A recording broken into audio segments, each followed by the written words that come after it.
CCP has kidnapped, 1 billion Chinese people, and they basically concentrate all this wealth within like one man like pocket. That's Xi. Before it was just several kleptocrats, but Xi's purged every other members, high-ranking members.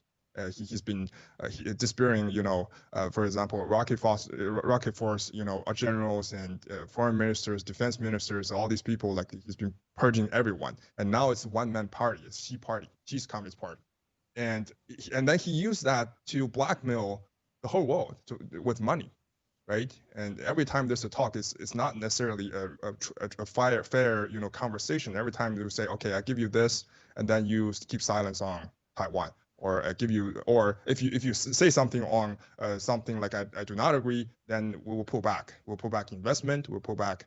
We'll shut down the market to you. So those are mafia ways to talk, and it always work because they have developed so much experience throughout decades after the opening up reform era, like in 1970s and 80s.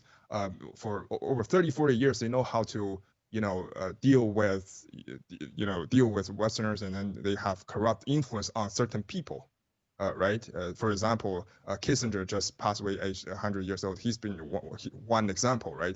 CCP will use all the resources. CCP could tell any official, say like, you come to China, like there's no consequence, there's no responsibility you have to bear. Like you can come here, we can give you money, we can bribe you, and then you can have sex with minors. You can have, the whole country is yours because there's no law, there's no rule of law. You can never get that resource. You can never do that in a lawful, in a country, in a Western country, in the United States. But you can do anything. For example, in Tibet, right? That's why if you check like who's flying like frequently to Tibet, who's corrupted.